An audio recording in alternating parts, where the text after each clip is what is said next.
I just want to ask one last question, because I'm interested in both of you in a sense, yeah?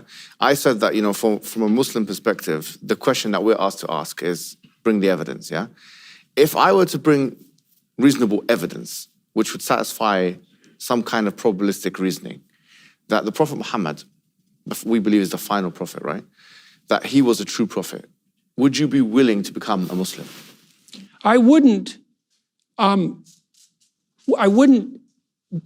dispute a priori the idea that Muhammad was a true prophet. Okay.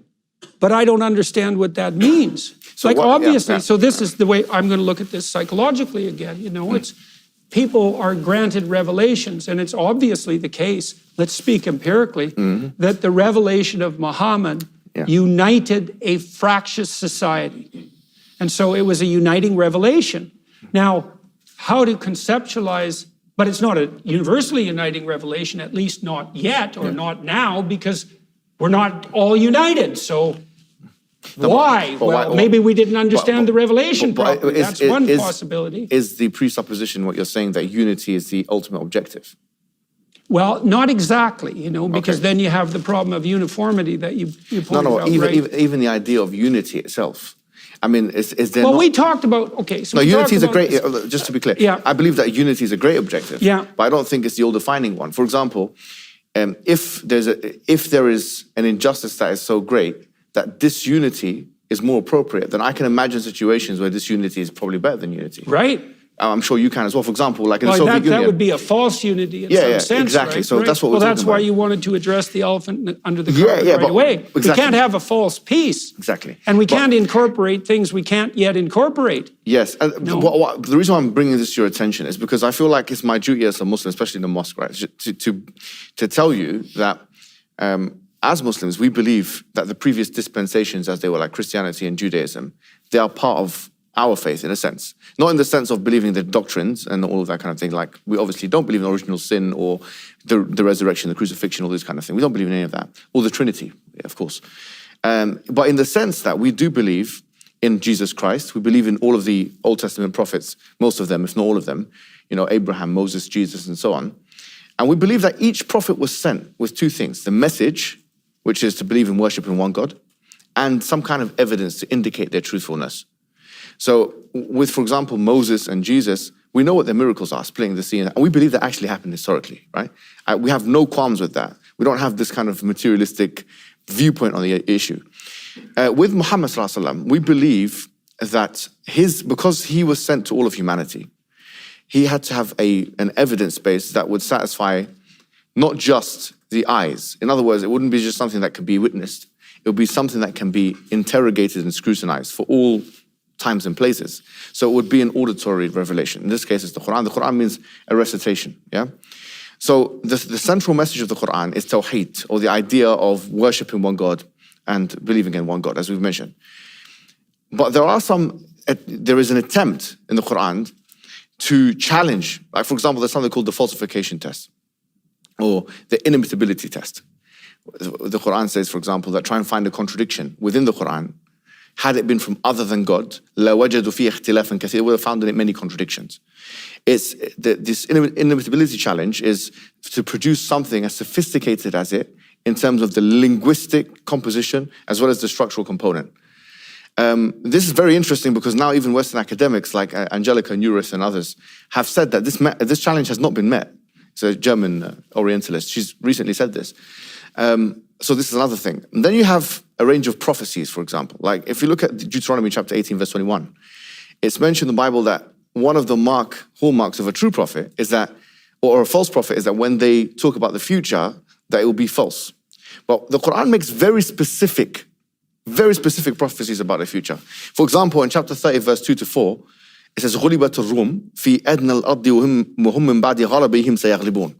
That the Romans had been defeated. At that time, there was the Sassanid Empire and the Roman Empire, and they were in war with each other. And that from 3 to 9 years, that they would defeat the enemy, you see.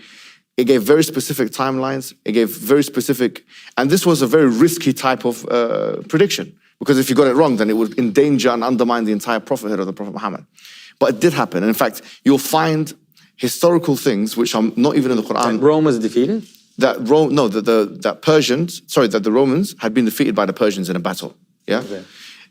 And so it's mentioned, for example, the Chronicles of Theophanes, which is a primary source material outside of the Quran and Sunnah. You can find it now; it's even translated into English. He clearly mentions that 8 years after this particular prediction took place, it did happen like that. So we have a range of predictions, even that relate to the current day. The Prophet said that the barefooted Arab, they will be competing for the highest building. That sexually transmitted diseases would be proliferated as a result of people having intercourse outside of marriage, and that this would be something that would be diseases that had never been there in the past. The interest-based economy that we live in is mentioned by the Prophet Muhammad. I said in the future, interest will be everywhere. Whoever does not consume it, he will not be able to evade its dust. So this is another thing. So for example, you've got a range of prophecies where Islam will spread country by country. Where, this is mentioned. He's going to go, there's a hadith that says, Zuwiya li al-ard, that the earth has been expanded for me. فَرَأَيْتُ مَشَارِقَهَا وَمَغَارِبَهَا. I saw its west points and east points. وَإِنَّ أُمَّتِي سَيَبْلُغُ مُلْكُهَا.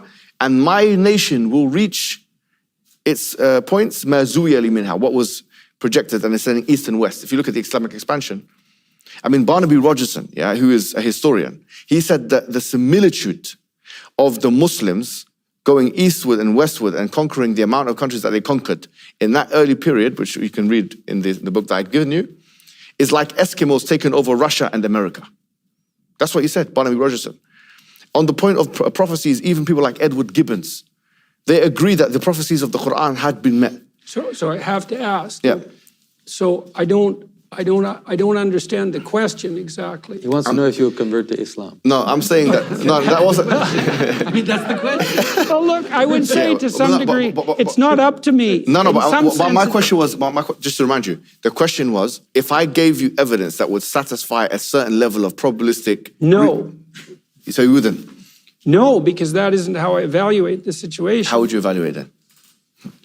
This is the crux. Well, I'm a Muslim enough to have been invited to your mosque. No, you're always invited, even if you're not there. But I mean this specifically. I mean this very specifically, I don't think in some sense, it's a very complicated problem. Okay.